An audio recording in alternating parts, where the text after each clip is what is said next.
So welcome back and belated Christmas. Merry Christmas to everybody out there. Merry Christmas. This is our Christmas special we got going on. Got a lot to talk about this week. I'm kind of a little upset this week, and it's mostly because our bet was what? Oh, we agreed that we would take two shots for whoever lost this round of predictions for week 17. And let's talk about those results. Let's talk about those results for a second. So, loser takes two shots, and the winner takes a complimentary one if they want to. And folks, we tied again. Now we did do better. We did do better. We did, actually. I'm happy about that part of it. I'm happy at least that we were more than 6 games. we're over 500. We're good. We're good. For sure. We almost doubled up this time. So that's pretty good. We almost doubled up this time for week 16. So it was good. It was good. We finished 10 for 16. So we are getting better at this. Again, not professionals, but definitely fans of the game. So as promised, what do you got for us today, man? What are we taking today? All right. Well, I happened to find a brand new bottle. Oh shit. Okay. So we got some Crown Apple right here. Okay. So okay. Oh, brand new. Okay. Brand new. Okay. Brand new. Oh, cheers. It's mine. Are we taking 2 doubles, bro? Is that what we're doing? Sure. Oh my goodness. All right, let's do this, man. Oh, that's a lot. Oh, I didn't realize it was so much. Oh no, it's as much as we did last time. I know, but it looks like so much more because we tied. Wait, Crown Apple sweet, man. Oh, you're right. All right, man. So cheers. One. Not bad. Smooth. And don't make fun of me. I have to wash down all my shots. It's just the force of habit. All right. Hey, man. You gotta another good week, man. Another good week, man. Holiday season. Oh, yeah. Oh, yeah. There it is. Saucy. That's how they cook. Okay. All right, Bruce Almighty, let's get to it. Yeah. So let's talk about the first game. So, man, Cowboys Dolphins. You know what, man? I wish the narrative would just change a little bit and shift. But another loss. This one was tough. They're able to get the lead towards the end and then lose by a field goal. Like I said, you lose. A loss is a loss. You lose a close game, that's tough. And I hate to be the guy. I hate to be the fan, whether it's a Cowboys fan or an NFL fan, to blame it on the refs. We've talked about this already before, just these weird calls that don't make sense. And then there's going to be another instance with the ref in a later game we're going to talk about as we get further into this episode. But what's up with these refs, man? Man, refs, dude. We were talking about this last night, and maybe you guys let us know your thoughts or your feelings on this. But do you feel like the refs this year have been better or worse? Now, depending on your team, you could say better.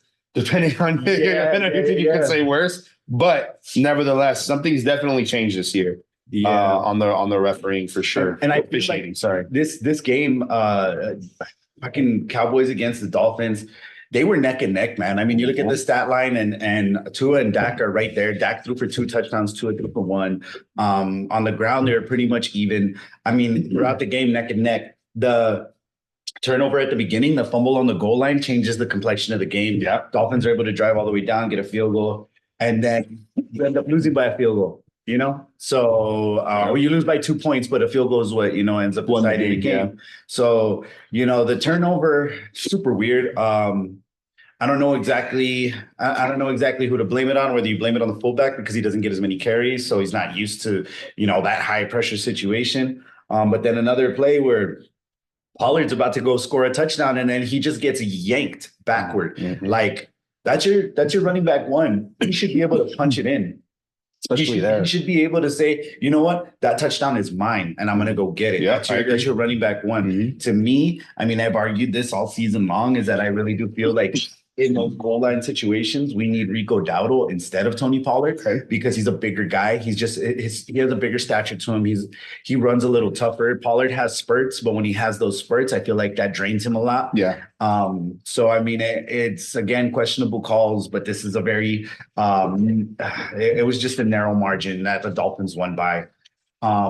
All in all, it doesn't necessarily mean a whole lot for the Cowboys going into the playoffs, but it just the psyche, man. You have Micah post game talking about like, well, we don't know who's coming back next season, and we don't know what team we're gonna have, and it's like now your star defensive player is starting to have these doubts in his mind, like why can't we get right? Why can't we win these games? You know. And when it's all said and done, psyche is everything, especially going into the playoffs. You want your guys riding high. You want all of the players on your team to be able to think that they don't care who they're going to face, they're going to win. And right now, I just don't feel like that's a shared emotion or a shared thought that they all have. So, yeah, the loss is tough. And I just keep going over and over the stats and going over and over in the game. And when you look at it, the defense did what they needed to do. They held this high-powered Dolphins offense that should have been able to take over the game, you know, just based on what they've done in the past. But the defense, they hung in there. They held Tyreek pretty much all the way to the fourth quarter. Once they got to the fourth quarter, Tyreek started getting some really crucial first downs. And then Raheem Mostert started getting some first downs. And that's when they counted the most, you know? So all in all, you could play a close game, but in the fourth quarter, if you're not playing that tough, you know, it's all for naught. But we were able to take the lead late, but then, you know, you give the Dolphins too much time, not only too much time, but I mean, the defense just, when it mattered most, they couldn't hold. And it sucks to say like the defense lost the game, but in reality, it was their game to win at that point. So yeah, I mean, that is 60 minutes, right? So we have to play from you know, minute 0 to minute 60. That's what we got to do. Or that's what y'all got to, every team has to do. Yes. But, you know, there's some things that I want to call out of that game is one, like the defense did what they're supposed to do against a high-powered offense. Yes. They allowed 1 touchdown. 4 field goals, but what can you do with a high-powered offense like the Dolphins? Yeah. Right. So they did a pretty decent job. Right. Now, as far as like Dallas's offense, questionable play calling, you know, questionable personnel changes, questionable, you know, substitutions. I do agree with you that Pollard is that number 1 back, but I think he's not the power back because he's smaller.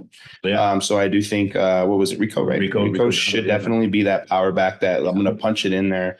It's gonna be harder to take me down type mentality. You know, it's a role player, essentially, right? Definitely. I need you to score when I need you to score. Definitely. That's why you have third down backs in the game, you know? Exactly, man. Or if anything, put that fullback in. You guys are one of the only teams that have a fullback in there. Yeah, and I think that's the reason why they didn't do that is because he had the fumble at the beginning of the game. So they're just like, well, we don't want to give it to the like he just can't hold on to the rock. You're right. Which I mean, it sucks for him because you know where we all make mistakes in life, you know, and it's in a you know nationally televised game situation, you know that mistake is highlighted, and it's up to the coaching to say like, no, we trust you. Go get this touchdown, make up for the one you didn't get. You know, it's a tough way to start a game, especially when you just drive down. That drive was amazing. CD had I don't know how many touches, and they were just getting the ball to him and making sure that. That's how they were going to sustain a drive and get all the way downfield. Yep. They did it, and then right when they're about to punch it in, they just can't get those 7. And you know that ultimately I feel is where the game was lost, and especially because of the scoreline. You see that they lose by 2 points. You know, you get that touchdown and you're up by 5. Yep. So and I feel like that was another version of the Eagles game when you guys were on the goal line and the football was on the opposite side of where it's supposed to be on the end zone, which costed you guys eventually a fumble, right? So that's a bit rough. And you know, going into this new season, like Mike McCarthy's about to come on his last year of his contract, right? 2020, he's going to be good through 2024. If this season doesn't end in at least a conference championship, like, or at least getting to there, like what happens past that year? So there's a lot of what if scenarios for sure. But I feel that if they don't make it to the NFC championship, then definitely McCarthy's gone, which I feel is a mistake. Mhm. And the reason being is that since he's been part of this team, we've had winning records and made it to the playoffs every year. Yeah. Garrett was the coach for 10 years plus, and you know how many playoff? I think it was just once, right? Yeah, one playoff game, maybe two towards the end. But yeah, you bring in Mike McCarthy, he brings in this different mentality. He has been able to develop Dak Prescott, I feel, in a way that he similarly to Aaron Rodgers, you know? Yeah. And you see the style of play, and it's kind of similar. Mhm. And I think if you allow that to develop a season further, then, you know, there's the sky's the limit to where they could go. But I think Cowboys fans are just so frustrated now that they just want it to happen now. And that's not fair to tell a coach that's been consistent. He's been very consistent in the win column, very consistent in the win column, getting us where we need to go. Ultimately, we can't pull it out, and we end up getting ousted by the same team twice, you know. Yeah. So I don't think it's McCarthy's fault. I don't think he should be the one that's gone. But then it's like, okay, you keep McCarthy. Do you think Dan Quinn's going to want to stay another year? And are you willing to let Dan Quinn go? Because he'll have a head coaching job offer somewhere Again, right? He was with the Falcons before. Yeah, he was with the Seahawks. They got those couple of championships. He was the defensive coordinator there. Then goes with the Falcons, gets to the Super Bowl. They lose in that famous comeback 28-3 game. Yeah. Oh man. Rough scene, man. But then he finds himself with the Dallas Cowboys. You know, it's like the star says it all. The lights are all on them at all times, and I just think if McCarthy's out, do you give the head coaching job to Dan Quinn? Do you trust him as a head coach? I feel like a lot of the players have a better relationship with Dan Quinn than they do with Mike McCarthy. I think the player that has the closest relationship with Mike McCarthy is Dak because of the way that they work together. There's little stories of them, showing up to the facility before anyone else does, just to start working on plays and figure out what the game plan is. And so are you willing to sacrifice, that development of your quarterback, who he still has room to develop? He's been in the league for a while, but he has room to develop right now. Mm-hmm. So do you sacrifice the development of that quarterback to maybe get over that hump for team cohesiveness? And it's like, that's a rough toss up there. But aside from that, I mean, there's no real other way that I see it going if they don't make the conference championship. If they don't make that NFC championship, then I really do feel like McCarthy's going to be ousted. Maybe Dan Quinn comes in, or maybe they just do a complete restructure. Maybe they just blow the whole thing up, which I think it's an extreme. But and it's definitely a what if, right? It's something that can happen because, I mean, the Joneses are so, I think, unpredictable in some of the things that they do, but still yet predictable. It's like, they're going to do something that's going to be detrimental to the team at some point. And I just feel like they have a good squad of players. The season's not over. They still have the game against the Lions coming up. They need to win that game. That's an NFC game. They're not. It's not a divisional game, or it's not a conference game. But mind you, they might be facing them in the playoffs. I mean, maybe, who knows? Yeah, they could. I mean, amongst the teams that they could face in the playoffs, I mean, Bucks, Lions, Eagles again, Niners. Those are the teams. But the Lions, it's just another opportunity to prove that you could beat a good team. Yep. And the storyline was, you can't beat good teams. They go and beat the Seahawks, and then everyone kind of chills out a little bit, and then they go and they play the Bills, and then they lose that game, and it's like, well, you can't beat the good teams, and then you go play Miami, you lose that game, or you can't beat the good teams, and I think it's always something where they move the goalpost, as far as what the Cowboys need to do to be solidified as a powerhouse. But I mean, that's something that they got to be used to. Yeah, I agree. But yeah, you got 2 games left in the season. How are you going to finish out the season? Are you going to have this negative mentality, like the way I was hearing Micah talk post game? Like, are you going to have that negative mentality, or are you going to say, hey, let's go get the game that's next? We lost 1-2 games. Now we got to go and we got to beat this Lions team. That's a pretty good team. And if you go in there even slightly distracted, I mean, it can end up being another blowout game. Yeah. So two comments on what you're saying. So I think Mike McCarthy, I think he does well this playoffs, right? The postseason. Mm-hmm. I think that he stays the 2024 season. But if he does well again, and I mean like divisional championship, he takes a division, he gets to the NFC, I think that he's going to go somewhere else. And the reason I think that is because I think someone's going to be willing to pay him more money.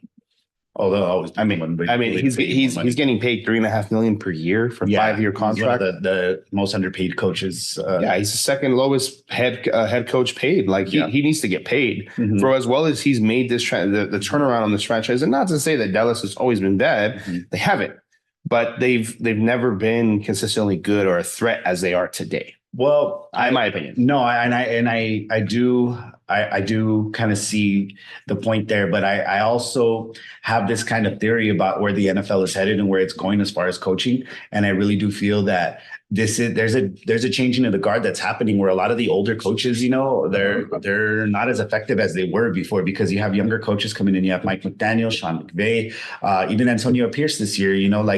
Taking over a team that like everybody was just like, what is this team? What can they possibly do? And they've been able to pull out some things, but I feel like these younger head coaches have a different understanding of the game, and it's a changing of the guard. Belichick, I feel, is going to be out pretty soon. Pete Carroll, I feel, will probably be out pretty soon. But it's a changing of the guard, and I just feel like some of these older coaches, they're having more and more trouble keeping up. Andy Reid, they're struggling a little bit, and I think it's just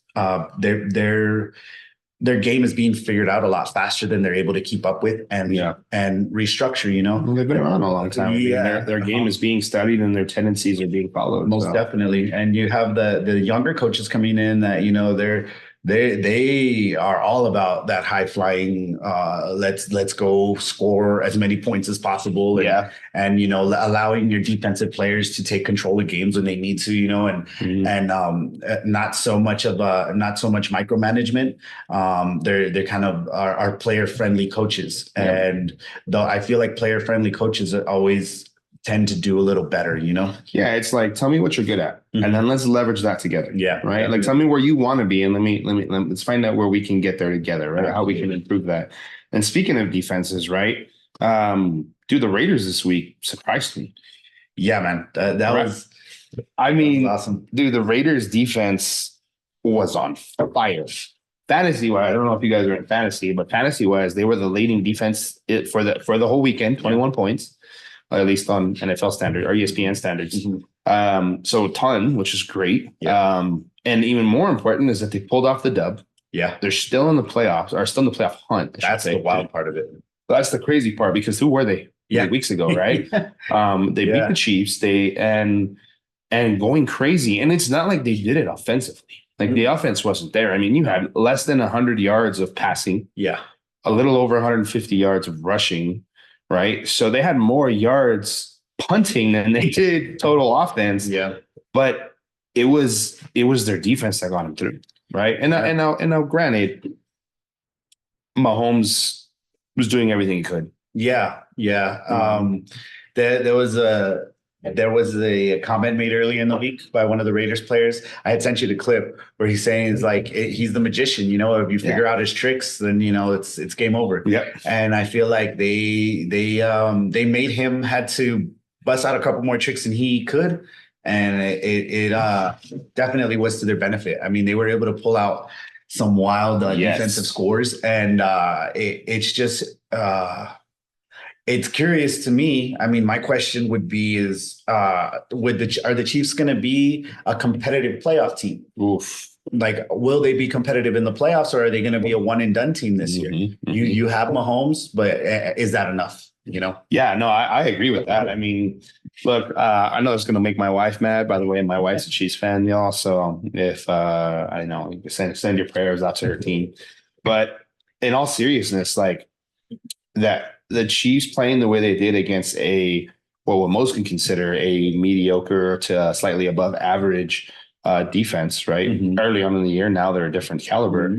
I mean, you have 2 picks in this game that lead to touchdowns. one of the only defenses to do that back-to-back games. Yeah. Right. Yeah. You had Kuntz get 3 sacks that game, which was crazy because Mahomes is usually a great scrambler. Yeah, right. definitely. And that crazy play where he fumbled and caught it at the that was nuts, That's man. wild. But I mean, shout out to Mahomes. That was great Only awareness. Mahomes can pull something like that. Like great awareness. Yeah. That's like if you do a magic trick, someone calls you out and you're able to just show them that that's not how you did it. Great. Distraction, misdirection, right? But you got Jack Jones getting 1 interception for a TD, right? And then Nichols getting 1 interception for another TD, man. I mean, overall, that Raiders defense tore him up. Now, with that being said, passing 245 yards of passing, right? Almost 250 yards from Mahomes. Yeah. Rushing was a bit underwhelming, but let's face it, Pacheco just came back from an injury. Yeah. And then got demolished. If you didn't see the game, Pacheco got hit and hit and hit. He got injured on one play, right? He got hit and he got kneed by his own player, his own lineman, kneed him in the head. He then went to the sideline, sat on the treatment table, and the treatment table collapsed. Oh my God. Did you, dude, if you haven't seen that, go look up that clip. I have not seen he was so fed up because he just sat there and he was like, well, I guess it's just that kind of day. Boom. Right. So but overall, like it's like a Murphy's Law thing. Yes. Like it can't go wrong. Will go wrong, right? And that again, still keeping that same theme, Murphy's Law, like Kelsey flipping out. That was a wild thing, dude. You have one extreme with Mahomes when they lost against the Bills, which I get it. I mean, I'm starting to come to terms with it. It doesn't make it right. Then you have Kelsey launching his helmet, right, and then being called out by his own head coach. Like, what's your problem? Yeah, dude. Like, you're just bumping into him and being like, dude, settle down and get your head in the game and let's go do this. And granted, they did score late in order to give it a chance, but too little, too late. Right. Yeah. Negative energy in on the sideline. Yeah. And I feel like we've talked about this in the past, is that frustration can lead to, a negative impact on your team. And coming from the 2 leaders of the team and having 2 separate outbursts on 2 separate occasions, and him being able to go back in and still perform, and get that out of his mind, but it's still a visual that's there. That's, that's what people are going to see, and they're going to see the outbursts. And how far is that going to carry? Like, are they going to finish out the season with this frustrated and angry mentality? Like they just want to have fits all the time. Yeah. How far is that going to get them once, postseason play comes, Yeah, by far. I think that, Mahomes and Kelsey's frustration can be perceived in 2 different ways, right? It can be perceived as hateful, as upsetting, as crybaby, or it can be seen as they're operating with a high level of passion. And I think that they just have to work on that communication to their team. Yeah. Right? It's like, hey guys, I want to apologize to you. That's not the way I meant it to come out, but this is why I was frustrated. And speak through it and have some self-accountability, not only for yourselves, but have your team take a self-accountability. You know what? I dropped too many passes. Yeah. Hey, the first rule is to address the problems as they come up, right? Definitely. Yeah, So I think anybody that's been part of a team, any kind of professional team, whether it's in the workplace or in a sports environment, I think anyone can speak to that has been involved in that, is that when someone that you look to in a part of your team has some kind of an outburst but doesn't communicate the reason behind it, everyone else is just like, whoa, well, what do we do? Like, how can we help? Yeah. It's not till that communication is established and that starts going around, then you're able to understand, okay, this is what I can do to make this situation better. This is what I can do to make sure that we're moving down the field. This is what I can do to make sure that I'm playing my role. But it's like the communication factor is something that definitely is a key point. And having Mahomes on one instance, kind of have an outburst, and then Kelsey in another instance, I feel that Mahomes is probably more of a communicative type of player. I think Kelsey is the type of player that leads by example more than anything. Yeah. So, he gets upset, he throws his helmet around, but he'll go right back out there and he'll catch a big pass, or, he'll have a big play, he'll throw a big block. And, that kind of helps re-solidify his position as far as what he's trying to do. He doesn't completely shut down, but it's not outwardly vocal kind of a thing. It's just like, let me show you how I'm going to help us get back. Yeah, I'm with you on that. We'll see where the Chiefs end up, right? We have our predictions here in a little bit on how the Chiefs are going to end. Yeah. But, getting to the leaders of the NFC East right now.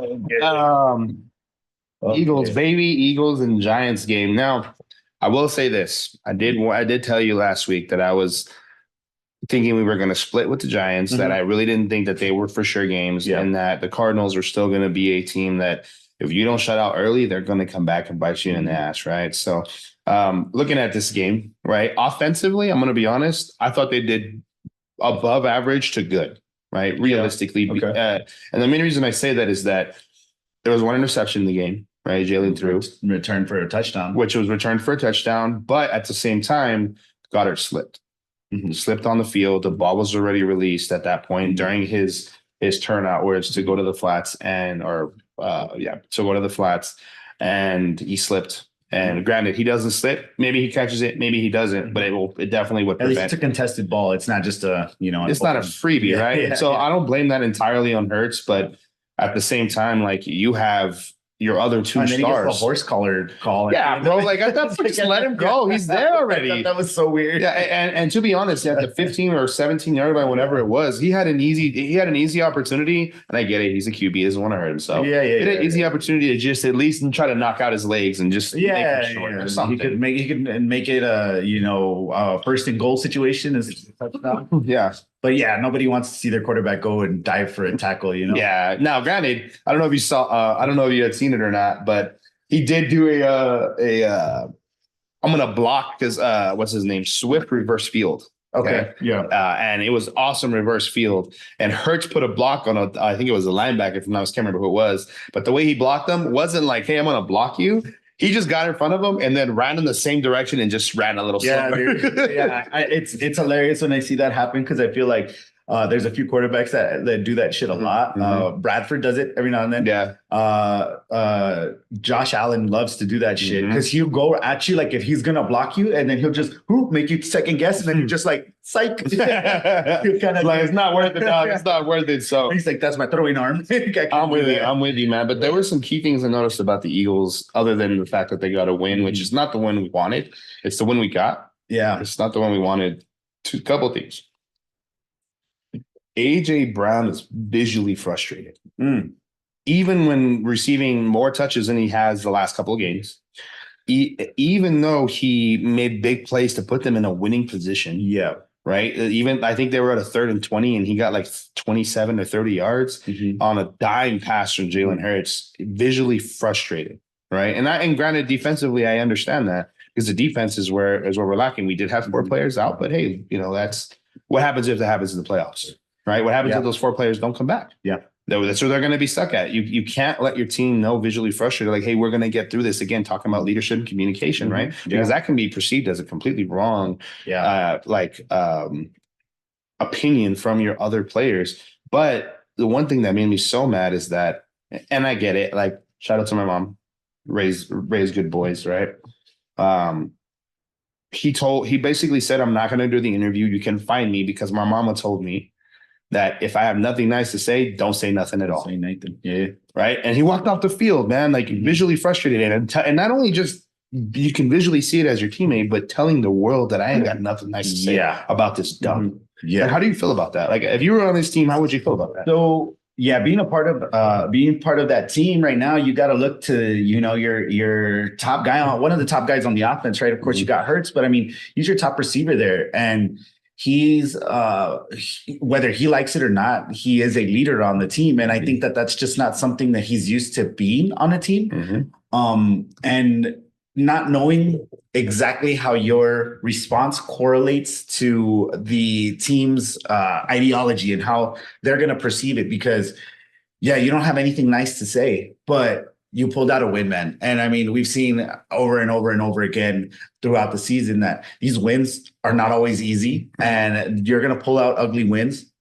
The biggest part of it is you were able to pull out a win over a divisional opponent, which that is not always an easy thing to do. Granted, and I'm gonna go back to you called out the score on this game last time. You said 21-10, right? So, did I? Yeah, you said 21-10. So yeah. Win 21-10. So my question, or I guess not question, but I think where I feel that in his mind, y'all should have blown him out 100%. And I feel everybody feels that way. So I guess now my question is, you as a fan, you as someone who supports this team, is it upsetting that they won by the score margin that they won by, or are you just happy to get the dub? So I want to respond in two ways. I want to respond with the typical Eagles Cowboys rough relationship, which is the same thing that you guys felt when you beat the Giants. Mhm. That game was too close for you guys to be just barely winning. And I think you guys won by, I think it was like 10 points or something like that. But that game was too close for too long, right? Same problem here is that these were self-inflicted wounds, right? Same problem with you guys, self-inflicted. Two mistakes. One of them, again, could have gone either way if the tight end doesn't slip. But the fact that you have a return that happens that one of your players and your other player are looking at each other and say, hey, guys, rough. let's just run into each other and see what happens. Now, granted, the runner didn't know what he was going to do. But if I'm that runner, I'm like, bro, why are you facing me? You're supposed to be blocking. Go block for me, dude. I'm not going to I might have just stiff-armed him and said, hey, turn that way. Maybe offensive face mask, whatever. But all jokes aside, like it was just self-inflicted wounds. Right. And simple mistakes that can be fixed. But the problem is that now you're the Eagles. Everybody wants to beat you because they want to say that 10-1 record that you had was a phony record. Yeah. So no matter if you're a good team, a bad team, a mediocre team, everybody's looking to beat you. So again, saying it again is I don't feel that I'm confident going into the playoffs. We play this way in the playoffs against playoff teams. We aren't going to get very far. And you saying that this stretch of the season is when you find out who the frauds are. And that's what everybody's looking for. Who's going to be fraudulent? Who is not going to be able to get far into the playoffs, you know? So people are looking at teams like the Eagles, like the Cowboys, like the Lions. They're saying, how are you going to finish out this season? Because how you finish out this regular season, whether it determines your seeding or not, and for the most part, for those three teams that I just mentioned, their seeding is still very much up in the air. And how they finish out this season is going to determine whether or not they're going to be a team that people are going to be scared to play against. Because there's teams you don't want to see in the playoffs. On the AFC side, I don't think anybody wants to run into the Bills right now. I don't think anybody wants to play against the Bills. Nope. Obviously, you know, if Ravens catch that one seed, nobody's going to want to see the Ravens. Nobody's going to want to see the Browns. Yeah. You know, on the NFC side, I feel like a lot of these NFC teams that everybody felt so strongly about, they're coming down the line. They're like, these guys are frauds. Like they're losing divisional games towards the end of the year, or they're losing these games that, you know, are going to be staple wins for them. And in the case of the Lions, they like in the last 2 months, they lost 2 divisional games. And that's rough as a team that's trying to get, you know, good playoffs. Yeah. Eagles are being able to, they lost 3 games in a row. They're able to get right with the divisional game. Cowboys lose these 2 games that could have easily been games for them that they win, and they say, we are those motherfuckers, you know, like we are the team that you don't want to see in the playoffs. Whether we see you at home or we see you away, you don't want to see us. And I feel that it's that time of season where everyone's trying to figure out, oh, okay, you know, you're a playoff team, but you're not a championship team. So that's a tough it's a tough go around for the NFC right now. Yeah. I feel like the teams in the AFC, they're kind of showing that grit towards the end. So it's going to be a question of, is the Super Bowl going to stay in the AFC, or is it coming back to that? You're right. NFC, you know? You're right, man. You're right. And we'll definitely see what happens. But switching over to the other side, right? Switching over to the Giants, like, shout out to them for making it a good game, a competitive game. For sure. But I have a question for the coaching staff, or even for the quarterback himself. Like, should Taylor be the starting quarterback? And should he have been the starting quarterback? I feel that, Tyrod is definitely a veteran. You know, he's been in the league for a while. You saw some of the throws that he was making. You saw some of the plays that he was extending, and to even give them the opportunity to tie the ball game up towards the very end. That's something that, like, you know, you wouldn't expect from, technically a third stringer, you know, because they had Daniel Jones starting, then they had DeVito right after him, and then now you have Tyrod coming in. So what was the thought process in starting DeVito over Taylor, whether it might have been injury or not, I don't know. But I feel like we saw Tyrod in a couple of situations earlier in the season, and they maybe just didn't feel comfortable with his play. But the way he played against a divisional opponent, like, man, he kept them there because yes, the defense did some things to keep them in the game, but the offense was definitely doing their part to make sure that they were going to be there in the end of the game. Yeah, definitely. And let's not forget, like before Allen, Taylor was there, right? Yeah. Taylor was a QB. Taylor was a starting QB. He was the one that made the Bills a little dangerous before Allen came in, and Allen just took over the team and said, "Hey, we're going to make this even better," right? And I truly think that Taylor probably be the way to go moving forward. If at least for the rest of the season, and if not, maybe the rest of next season, because maybe they need to wait, right? They need to wait a little bit, and I think they paid Jones too much money. I think they paid him prematurely. I think he definitely got a bag that he did not secure.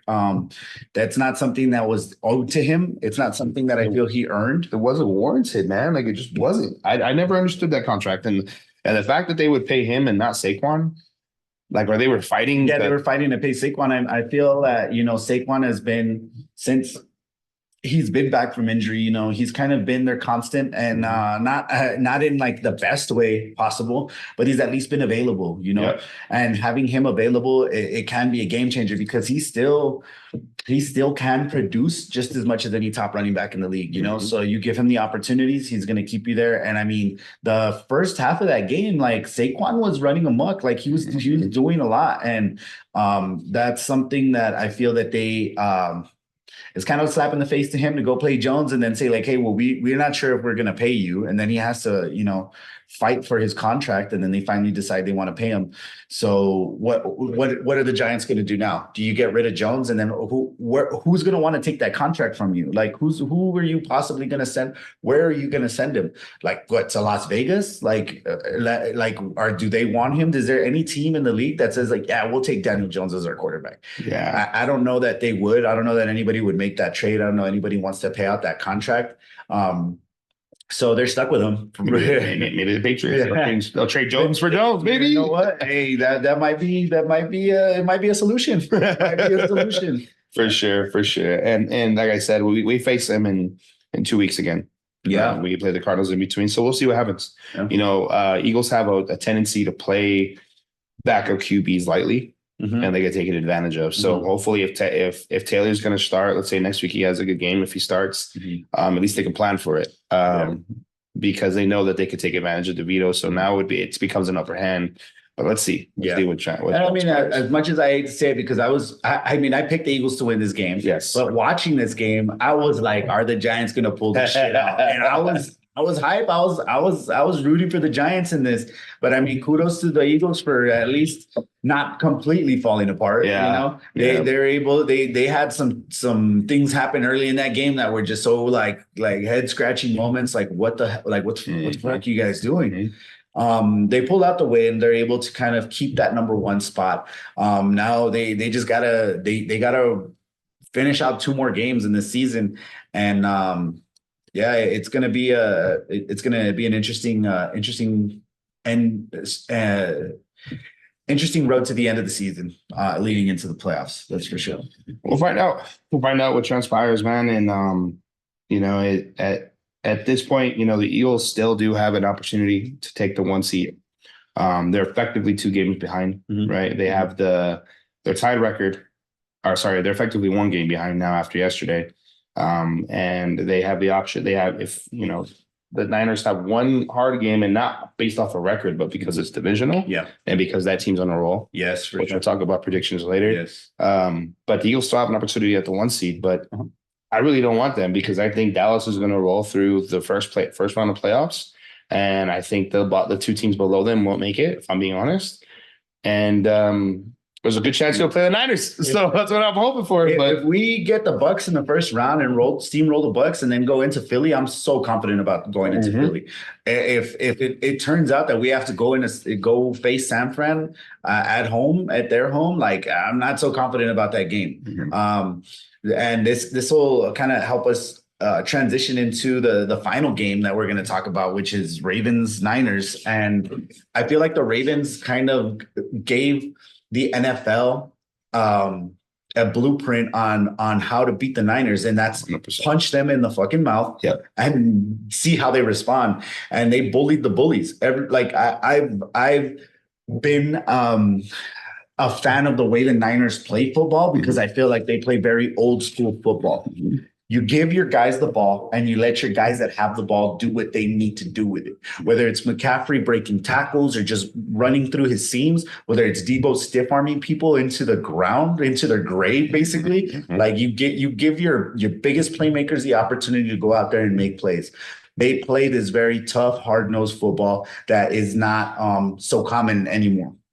The Ravens play similarly. So they went in there and they just straight up outplayed them. They were 100%. in their face the entire night. Weird things were happening. Purdy getting pulled out. I mean, he throws 4 interceptions and then he takes this last sack by Clowney and he's wincing a little bit. And then he gets up and then they put him on the sideline, but they don't put him back in. Darnold goes out. Purdy looks good. He goes back and he's talking to Shanahan and Shanahan's telling him like, no, like you're good. You're going to stay out. They leave Darnold in. I don't know if it was a white towel moment. Like, hey, we're going to lose this game. I don't need to lose you, you know? But it just seemed to me that the game wasn't necessarily so far out of reach. But then again, Darnold is the one who scored the touchdown to kind of keep them in it, you know? So Darnold was able to go in there, score a touchdown, but the pressure by Baltimore was insane. The interception after interception, that safety Hamilton, my God, that boy was playing his mind out. Lights out, baby. He was playing lights out. He was going out of his mind. It was an impressive thing to see, and that's something that I was looking forward to see which team was going to come out with it, because it was going to tell us which who is that team, who are those badasses, you know. And the Ravens showed like nobody wants to come and see them, you know, nobody wants to come and play them. Granted, they beat them at home, right? I'm sorry. The game was at home. Was that in right? Yeah, I believe so. Yes, and they beat them at home. And Lamar is 20-1 since he got in since like the last 3 years against the NFC. Against the NFC, yeah, he's definitely the NFC killer for sure. He just, and that was another thing that I was surprised to see, because I mean, he did lead the team in rush yards, but not by a lot. You know, he didn't lead the team by a lot. He threw for more than he ran, obviously, but you know, when he needed to keep the players alive, he kept them alive. But I mean, he's throwing for 23 of 35, 252, 2 touchdowns. You know, like he did his job. He definitely did his job.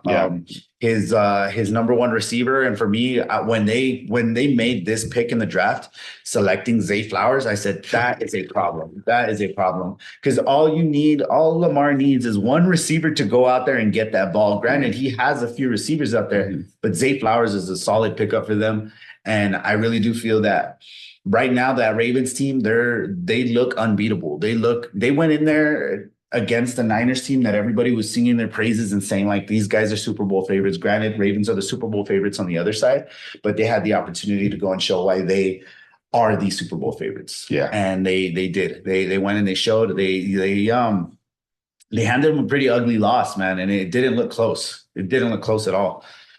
So yeah, the Ravens are that team. Now I think they got one more game against the Browns. Yeah. They got one more game against the Browns. And you've said it before that you feel the Browns are the one team that could probably, you know, stifle that run that they're on right now. At least slow them down. At least slow them down. Like you can't stop them, but you can hope to contain them. Right. And, you know, we'll see what it transpires to. I mean, the Ravens, they need to win this next game. I don't think it's going to be an easy one. But they need to win this next game against the Dolphins. They win it. They lock up the division. They lock up the leader, the number 1 seed. Yeah, they'll get that number 1 seed. They lose first round bye. They get home field advantage. Yeah, they lose. They're now tied with the Dolphins. The Dolphins have the tiebreaker. They take the number 1 seed, and then they go in, and then I forgot who they play at the end of the season. I think the Steelers, which we know any given Sunday, a divisional team. Yeah. And then I think anybody in that AFC is like, well, where would we want to play in January? Are we going to want to play in Miami, or we want to play in Baltimore? You know, like it's you go. I feel like a lot of the AFC is going to be rooting for Miami to get that number 1 seed over anybody, because I feel like I don't feel that Miami is a place that you're afraid to go play in. Mm-mm. It's definitely not. People don't want to go play in Levi Stadium. People don't want to go play in Raven Stadium. Other stadiums that are similar to that, I would say They don't want to maybe play at the Bills. Seattle. Yeah, you don't want to go play. Yeah, you don't want to go play. I think it's MetLife Stadium. But Buffalo, yeah. Yeah, so I don't like there's certain places you don't want to go play at a certain time of year. And yeah, I think there's a lot of people in the AFC that are just like, let's go Miami. Please, man. Yeah. And let's see what happens, man. I mean, I hope the Niners aren't shaken up from this. I don't know if it's real or not, but I did see a little statement that Kittle was quoted underneath him, but I don't know if he really said it. He said, "Well, it looks like the script is working." And I kind of chuckled a little bit because we kind of talked about that with the colors. But let's see. Let's see what happens, man. Because I think like my biggest it's not a question, but I made this joke while we were watching the game, and then I was like, I guess Darnold's the starting quarterback now because the Niners have had this thing like Garoppolo goes in, and then Purdy comes in, and then takes over. Now Purdy's the starting quarterback, and then they go through this cycle of quarterbacks to see who's going to be the starter. Purdy's the starter, and everybody. I mean, you watch any show, whether you're tuning into ESPN or if you're tuning into the NFL Network, but they have so much good to say about Purdy. They pull him out of the game, and I feel like it was premature. They still had an opportunity maybe to at least show that they're not gonna just take this lane down, But granted, that's more of a pride thing.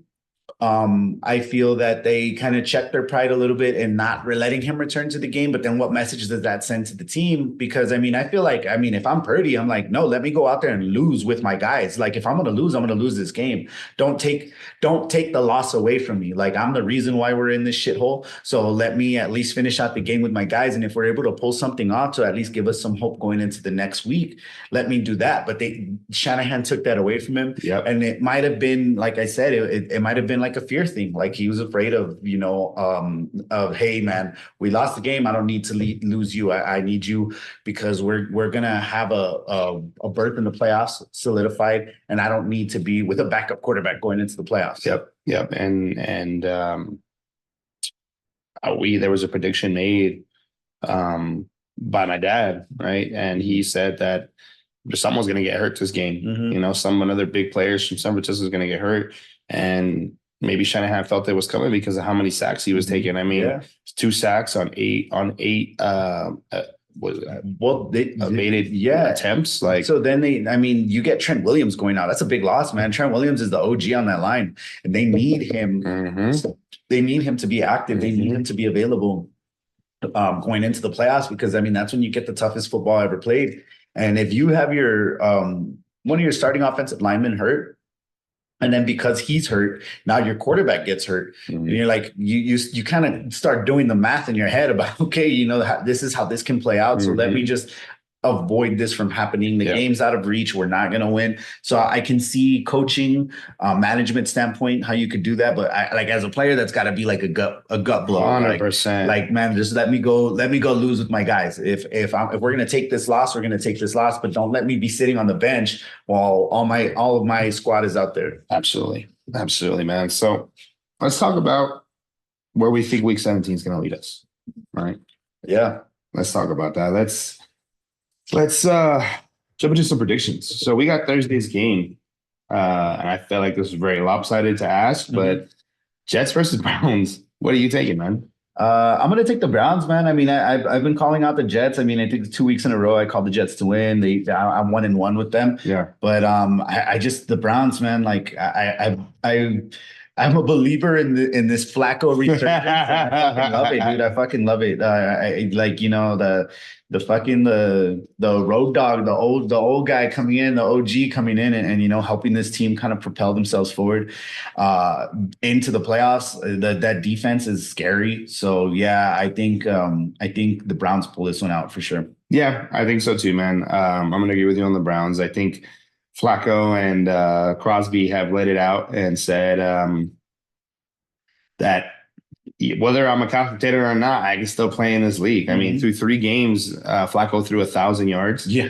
Can you imagine if we're on week 16, let's call it just week 15, you would have, that's 5 times that amount of games. He would be at 5,000 yards. Yeah. Like he's pretty he's not nuts. someone to sleep on. And now, granted, he doesn't have the wear and tear of the regular season, Oh, most definitely. I but mean, still. yeah, I don't see him playing a full season, but I think this is the perfect time for him to come in. Hmm. You have somebody who understands how to run an offense. You have somebody who understands how to play in big games. And I mean, yeah, the Browns, I really do feel that the Browns are going to surprise a lot of people come postseason. So that's going to be fun to watch for sure. 100%, 100%. Now, transitioning over to Saturday's game, which finally we only have one game on Saturday, not Yeah. two or three or however many we Yeah, have. yeah. They've been shifting around. But yeah. So one game, and it's a big game, right? A big Yeah. NFC game, determining possible seeding, Mhm. right? Not only for within their top four positions, but also within their own divisions, Mhm. right? And or at least for the Cowboys, I should say. So you got Lions and Cowboys, right? Yeah. So, I mean, I have to pick my boys, dude. I never pick against them. I don't. And I think another reason why I have to pick them to win is that if they lose this game, this is really the game. I know, like I've been saying, like, hey, you need to win this game. This is a big game, but this one really does determine on where you're going to be placed. So, are you going to be cool with being that wild card fifth seed, or do you have something to prove? And I feel like the team has something to prove. You had these comments from Micah. You have this kind of down and out mentality with the fan base, and it's like, okay, this Lions team is a team that if you can get that win against, and there's no reason why we shouldn't beat them. That game is at home. Yeah. One, we don't lose at home. We've shown to not lose at home. Yep. So are we going to keep that narrative rolling, or are we going to allow this narrative of being down and out and sad about the fact that we lost the last two games? Like, where are we going to go with this? So I got to pick the Cowboys over the Lions for not only seeding purposes, psyche purposes, and just the fact that they have to come into this game at 1,000%. Mm-hmm. I agree. I'm going to push for the Lions, if I'm being honest. And the main reason is that I'm a Goff believer, right? Mm-hmm. I think Jared is awesome, but I think the game is going to be held in their hands because like defensively, their defense is there, but offensively, if they get clicking, any team's in trouble. Mm-hmm. And that's granted for every team, but with their team, when they start clicking and they have that rookie tight end that's leading in almost every category, like I think they can become a real threat. But if you disrupt them, if Parsons can actually stop getting holds or stop not getting holding calls. I was trying to stay away from that. Dude, like I want to smash tables. Like it's so insane to me that like he hasn't been called for a hold since the Chargers game. You know how long ago that game was? Yeah.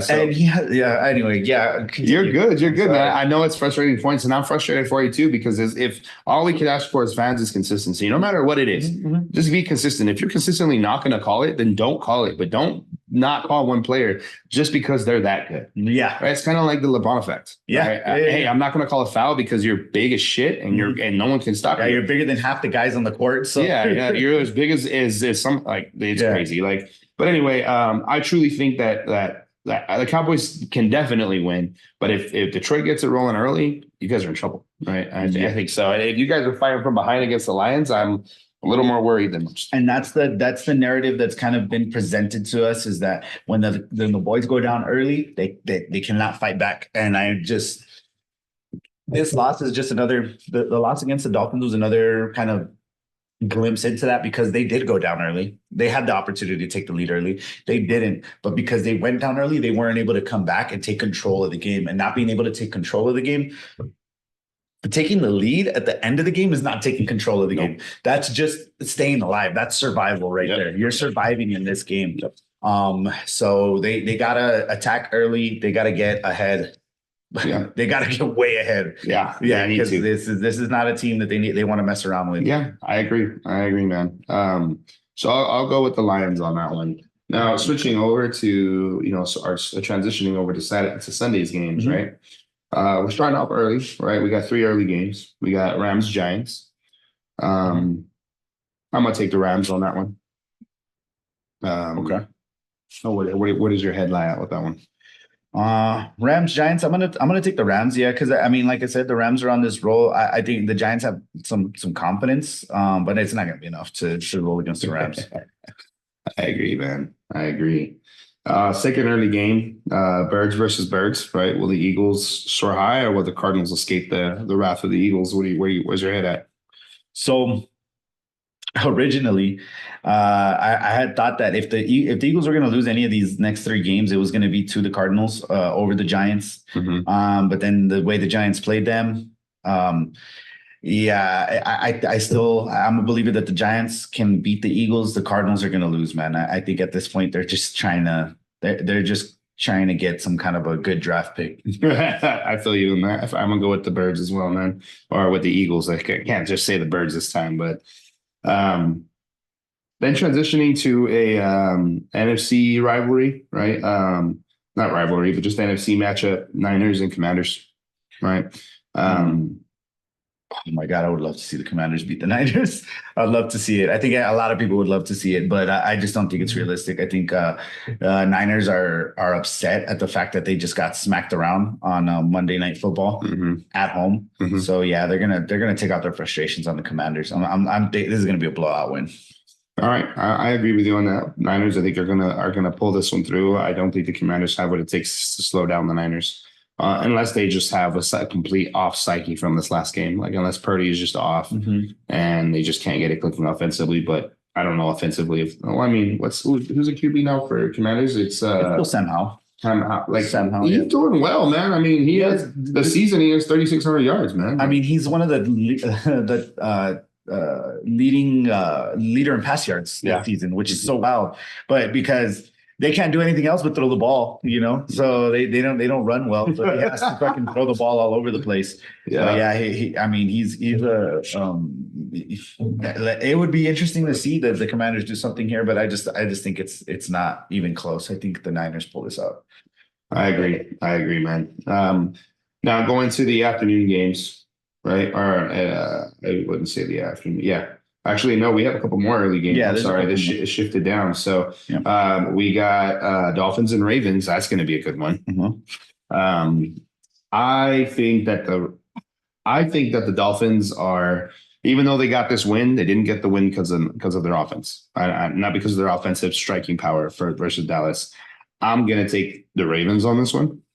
Yeah, I'm gonna pick the Ravens too because I mean, just the way they performed against the Niners. I mean, yeah, I don't, I really, I mean, the Dolphins' record is 11-4, but I really don't feel that record reflects this team necessarily. Mhm. They had that huge win against the Broncos early in the season that everybody was like, "Oh my God, they're gonna be a team like we've never seen in the NFL before," Yep. and they've shown to be, human.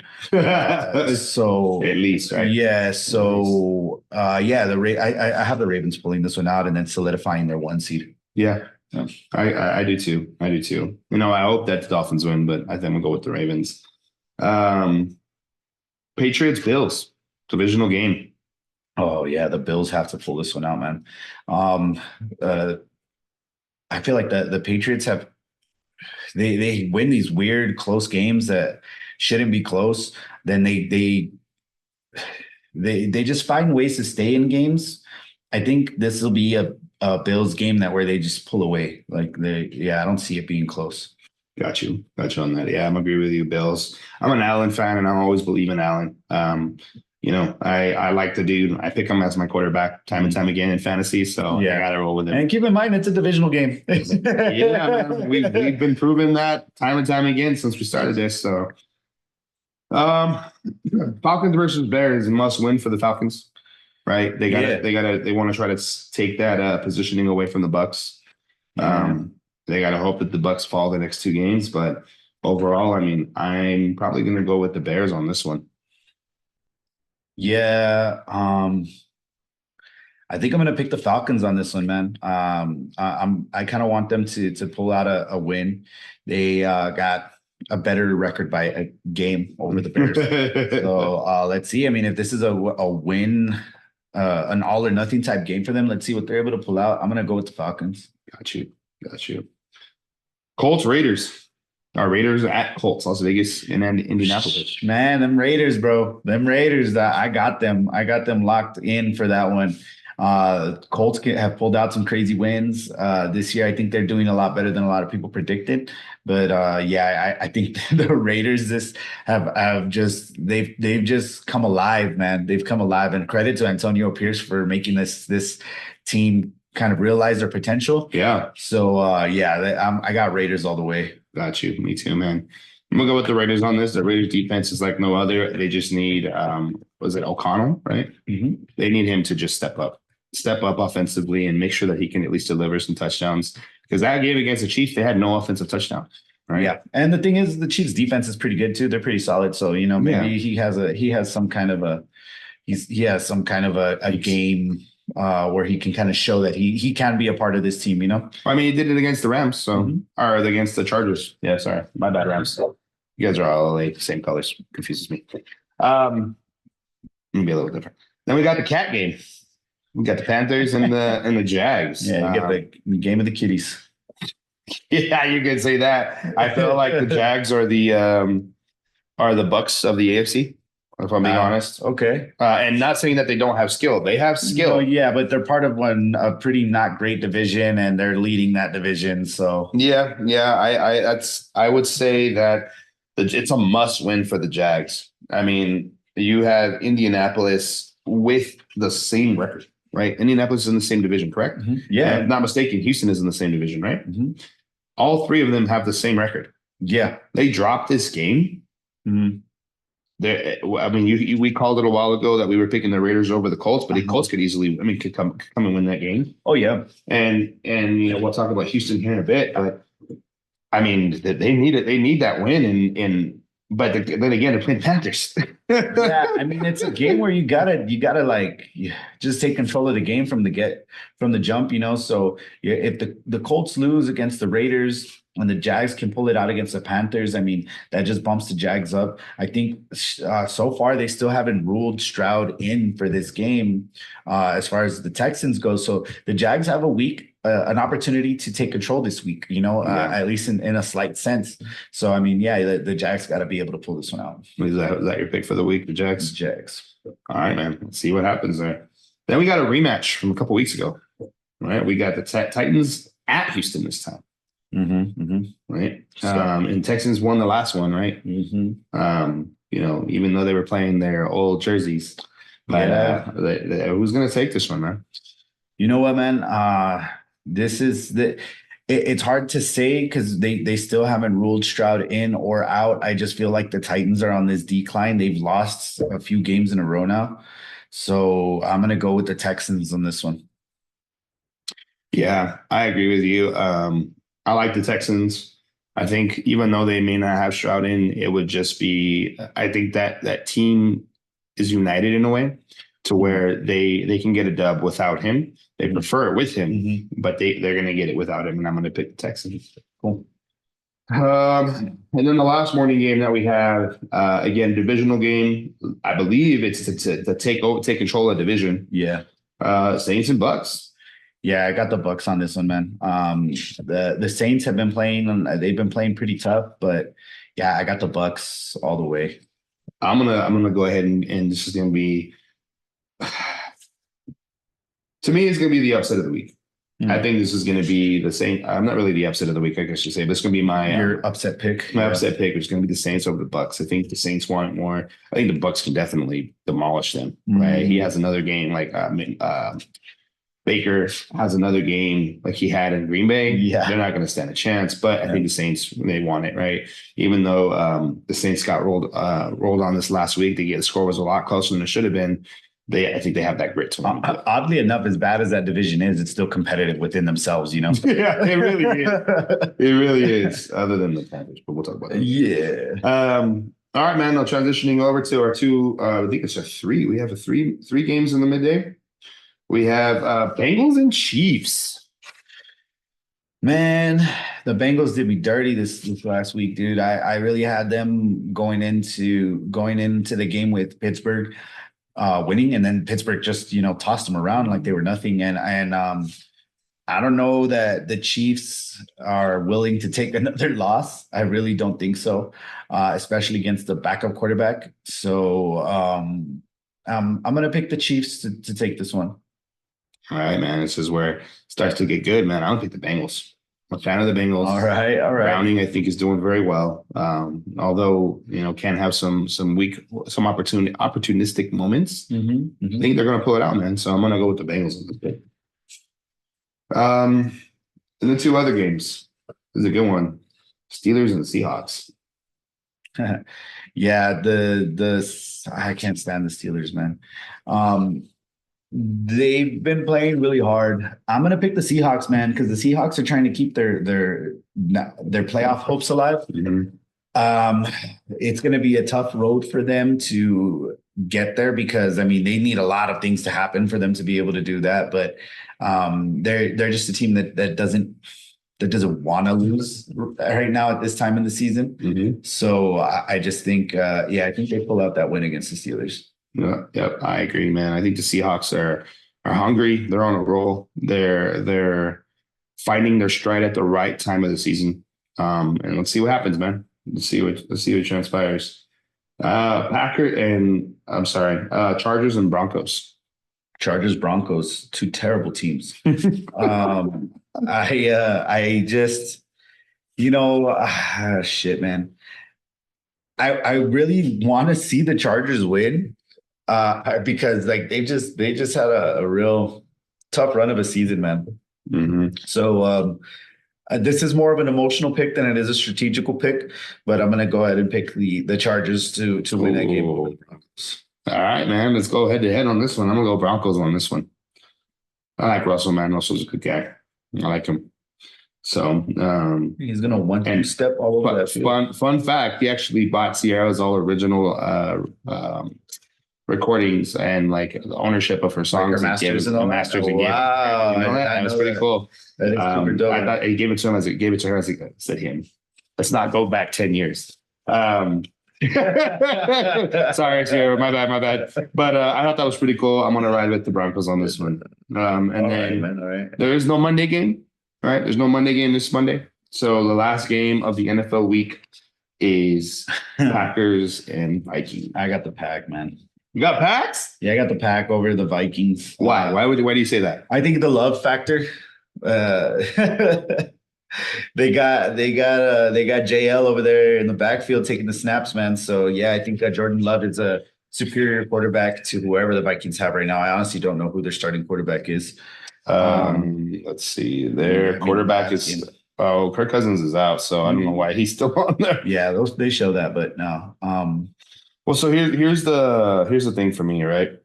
I'm gonna go with Packs not only because of love. I'm a huge Love fan, right? But I'm going because one of their biggest offensive threats is out.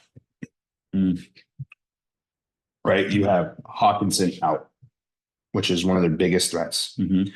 And then you have one of their starting linebackers, right? Was it Wonham? Yeah. They're out too. Their defense took a hit, their offense took a hit. I just don't think they're going to be able to contain Love as well as they think they are. So I'm going to go Packers too. So, and I might regret this because I'm looking at the stat line from the Vikings game against the Lions, and their quarterback is Nick Mullins, and he threw 22 for 36, 411 yards. Don't put some respect on his name, bro. 411 yards. I'm sorry that I didn't know who the hell you were. But Nick Mullins, dog. Nick Mullins. All right, Nick. So, yep. Yeah. Good old Nick. So, all right, man. Well, let's see how we fare. We got, let's see, one. I got right here 4 games that we picked differently. 3, 4. Yeah, 4 games that we picked different. So let's see. I got the boys over the Lions. You got the Lions. I got the Falcons over the Bears. You got the Bears. I got the Chiefs over the Bengals. You're picking the Bengals. That one's going to get you in trouble. The Chargers over the Broncos, and you got the Broncos. Oh, you know what? We did pick a different one. Saints versus the Bucks. I pick Saints. You pick Bucks. No, that is a fact. Mm-hmm. There we go. So 5 different games, man. Let's see how we. Are we both taking shots again? I hope not, man. I hope not. I hope I'm taking a celebratory shot, not an obligatory shot. Well, I mean, I don't care. As long as I'm taking shots, I'm cool with it. But let's go a little bit of a spitfire round. Okay. We're gonna talk about the seeding, how we think the seeding is gonna end with 2 weeks left in the season. So let's talk about AFC first. Who's taking that 1 seed? That 1 seed's got to be Baltimore for sure. Yeah, Baltimore's got to be in there. Yeah, I second that. I think the second seed is already solidified, right? It's going to be if we pick the Ravens first, we're going to have to pick the Dolphins. Yeah, Dolphins got to be number 2 right up in there. Mm-hmm. So I think Dolphins is going to be second. I think my wife's going to hate me. I think that whoever comes out of the AFC South is going to be the third seed. I can't say who it is, but I think the AFC South is going to take that third seed. And I would say, if I was a betting man, and I'm gonna take the Texans. You take the Texans. I'm gonna take the Texans, man. I'm gonna take the Jags, dude. I think if anyone's gonna win that division, it should be the Jags, because they have all the pieces that that a lot of the other teams don't have. That's fair. You know, that's fair. The Titans don't have a lot of their starters. The only starter that they have right now, I feel, is Henry. The Texans don't have their starting quarterback. I know you feel that you feel pretty confident about them, even without Stroud in there. But I really do see the Jags being the superior team in that division down this stretch, even though, I mean, it's tight, man. Like, it's super, super tight. So do you say the Jags are going to take the 3 seed, or do you think the Jags are going to get on over the Texans? Because remember, we still got to talk about the Chiefs. Yeah, well, I think the Jags are going to take that 3 seed. Okay. Yeah. Okay. Cool. And then that leads me to the Chiefs taking the 4 seed. Mm-hmm. Now, the reason why I think that whoever comes out of the AFC South has to play for that 3rd seed and not the 4th seed is because whoever comes out isn't going to be able to handle the Browns. I just don't think so, because the Browns are solidified. Unless something goes haywire and the Bills just went out, they're solidified at that 5 seed. Yeah. So, and none of the AFC South teams is going to be able to compete with the Browns, in my opinion. Yeah. However, the Chiefs could be a good matchup for them. So I'm going to go with that. Now, switching over to NFC. Who's taking that 1 seed, dog? I think Niners still got that. They got a foothold on that 1 seed. Okay. I just don't see them losing. I can't definitely predict them losing any of the remaining games that they have in this season. I mean, we saw that the Ravens game was a toss-up where it's like, that's a game that they could lose and they lost. The remaining 2 games that I just think they're going to win out, and they keep that 1 seed. So I got the Niners right in there. I think strategically that Niners are going to take the 1 seed because I want Philly to take the number 2 seed. Okay. I'm going to say the Niners At 1. And I'm going to take the Eagles at 2. See, I'm going to take the Lions at 2. You're going to take the Lions at 2. Okay. Lions at 2. That's crazy. So who's your number 3 team? Number T. 2 shots in a row.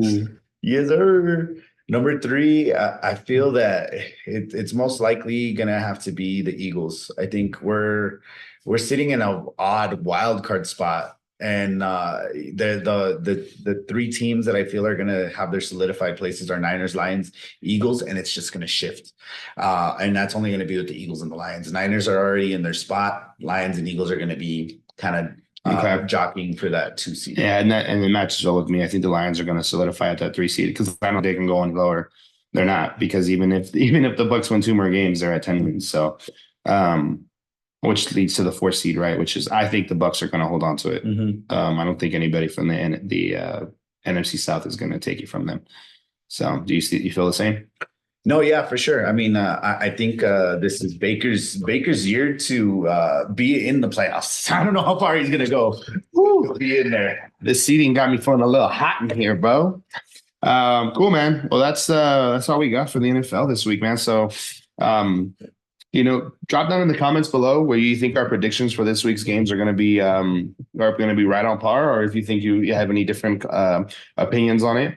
Also, where you think your top 4 seeds are going to be. Right, for both conferences, and see where they line up with ours. Maybe you see something we don't. Definitely put some detail in there. Now, switching over to 2 of the cool games in the NBA. Right, your Celtics won, my Heat won. Right, which is always good. I love wins on Christmas. They're a gift that you weren't expecting, but you got anyway. Almost definitely. Right, but your team pulled off. Both teams pulled off a good win against very good teams. Yeah, right? You got the Celtics over the Lakers. Right. You got any insight on that?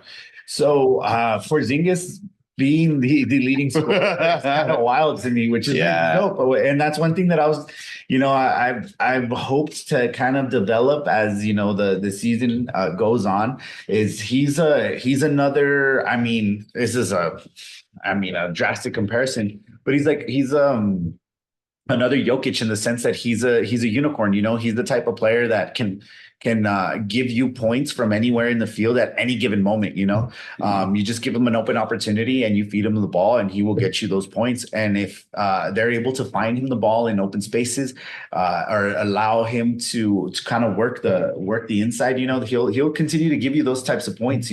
So to have him being the leading scorer when you have a team that has Drew Holiday, Jason Tatum, and Jaylen Brown, that says that they're finding a way to get him those points, to get him the ball. Yeah, so absolutely. I feel I think it's very different from Jokic, because I think they call Porzingis the unicorn because it's rare to see him perform at that level. No, I'm just kidding. Porzingis, don't take that personal. Yeah. But all jokes aside, shout out to them, right? Porzingis had to step up when the other players couldn't or didn't. Which sometimes you got to have that. You got to have that third option, or in this case, fourth option, right? He should really be the number 3 option, in my opinion, behind Tatum and Brown interchangeably. Holiday shouldn't be that main guy, but he can be the main facilitator. For sure. Miami, man, I was excited to see Jamie, which is our recent pickup, man. He's averaging about 13 points a game or just under 13, and he had a breakout game, 31 points. He's on a little bit of a roll here, so I'm excited to see what they do in the future. They won against the Sixers, which is a very competitive team. They got an amazing young core along with a veteran in Embiid. So let's see what transpires for the rest of the season, man. But I was excited to receive that gift. I don't know how you were, but no, definitely, and then especially against the rival, man. I mean, anytime we get to beat the Lakers, it's great. Yeah, man. I mean, you guys got one more championship to tie them again, so make it happen, dude. Yeah, no, that's where we gotta go. But if it happens like next year, we're gonna have to go through the Heat to get it. So I was gonna say, bro, you gotta go to the Heat, bro, and you guys are, I think, either 1-2 or 1-1 with them. I can't remember. And since 2020, so we'll see what happens, man. We got the first of the ranked games happening this week in the NCAA football, right? Happening tomorrow. So let's see how those go, and then going off to the weekend, I'm actually going to be able to go to the Tony the Tiger Sun Bowl game. That's going to be dope, man. Yeah, man. Know how it goes. Yeah, I'm excited to hear about it. Yeah, man. You might see some clips pop up. And we're seeing number 16 play Oregon. Right. Now, granted, Notre Dame is not going to have their starting quarterback. Right. He's going to be out, but should still be a good game. I've never seen Notre Dame play. I had an opportunity to. Unfortunately, I couldn't go to that game. I got sick. But I'm excited to see them. I'm excited to see them for the first time. They're one of my top teams. Man, it's a good game to go and witness. And I mean, any game, if any of y'all have ever been to El Paso, if you haven't had a chance to go watch a game at the Sun Bowl, the stadium is amazing. Cool. Our team. Hey, we got you, coach. Oh, I'm feeling confident. But the Sun Bowl is always a bowl game that we get a lot of good teams coming out to play here, and it's exciting to have those two teams. Oregon State and Notre Dame. So. With you, man. So we'll see what transpires as these bowl games start to get more intense with higher ranking teams. And then we're going to get to start talking about how the games play out and what our predictions were, because we predicted our winners for these playoff games, right? Yes. So we predicted those a few episodes ago. So yeah, we'll be able to see how those play out and then talk about those games. Super excited for that Texas game, man. I'm hyped. I'm ready. Michigan versus Texas. I'm going to say it again, and then we'll get into who we think's gonna win that championship game. But cool, man. Let us know your predictions. Let us know if you received a gift on Christmas that you liked, and we got some clips that we'll be sharing with you guys from our friends miss that got pretty competitive, I should say. Yeah, we're gonna have to do a lot of editing with some of these videos because it went from very coherent to shots to the ceiling randomly. Oh man, it was a great time, and we have this tradition every year that we have a Friends Miss or a Friendsgiving even for Thanksgiving. So look out for those clips coming up soon. Yeah, man, let us know your predictions. Let us know where you think some of these bowl games are going to end up, what's some bowl games to watch out for, and again, where you think the predictions for the NFL this week are going to be, and where you think the top four seeds in each division, each conference are going to finish. That's a wrap for our sports section, man. Yes, Yeah, sir. man. So that's let's see what happens this next week. Yeah, man. We still got you got playoffs to get into, so that's gonna be exciting. But all right, catch you next week. Yeah, man. Catch you next week.